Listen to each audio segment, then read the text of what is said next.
Dicevo la vita ogni volta. Noi la scaviamo ogni volta. Sì, e fate tirare fuori che adesso che è anche da pagare i grassi e un'altra calamità naturali, qua bisogna pensare di finirlo sto porto, chissà che aveva.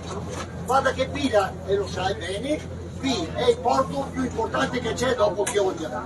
La seconda marineria. La seconda marineria. Perciò bisogna prendere in mano questa situazione e di dire adesso una volta tanto si può. Ecco, naturalmente ogni volta che arriva il governatore è un'occasione anche per altre manifestazioni. Qua si sta parlando del porto di Pila, del Barbamarco e del dragaggio di questo. Va piano le promesse, noi siamo sempre disponibili a scavare. Il problema è che abbiamo chiesto, adesso so che sta elaborando sta roba, di fare sto pettine, e questo lo abbiamo dovuto chiedere al Ministero perché fuori dalla bocca di porto non è competenza nostra. Barbamarco, io sono il primo ad avere il fastidio di spendere ogni volta 300.000 euro, è come spolverare, sportiamo a polvere da un posto all'altro, che dopo torna. Allora, adesso siamo in fase più aggressiva da qualche mese, abbiamo chiesto al Ministero, siccome fuori dalla bocca non è più competenza nostra, siamo in Italia, noi abbiamo due alternative, o che il Ministero ci fa, scusatelo in italiano, o il Ministero ci fa il pettine e quindi evitiamo l'insabbiamento della bocca di Barbamarco, oppure fare una roba un po' più furba, introdurla con l'area di competenza del rigassificatore della portualità e adesso riusciamo a fare i lavori con questo sistema. Ma ho ben chiaro qual è il problema. Ho ben chiaro qual è il problema e ho ben chiaro anche la preoccupazione della marineria qui di Pila rispetto all'uscita, rispetto all'insabbiamento di tutto quello che è. Per quanto riguarda la pulizia, noi ve la garantiamo. Mi avete chiesto di avere la draga, è vera sta storia? Ma se ho buoni di usarla dopo. Non è che vi fate male. Dove sei?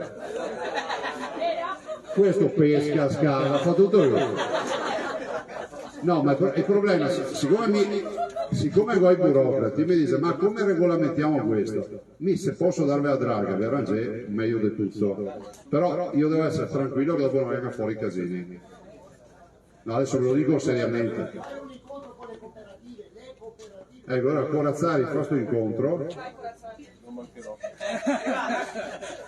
Guarda che bravi ragazzi. No, allora il tema della draga, io non ho riserve, l'unica roba che i miei mi dicono guarda che va regolamentato dal punto di vista giuridico perché l'utilizzo dopo della draga bisogna essere sicuri che non viene fuori casini, però se è possibile uso il condizionale, se io sono a favore, però i miei mi dicono che c'è il problema di regolamentare, se troviamo una soluzione vi arrangiate che è meglio di tutto. Vedremo trovare una soluzione.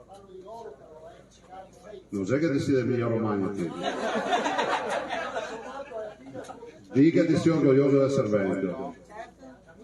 No, ti devi dire il mio figlio. Dì che sei orgoglioso di essere veneto.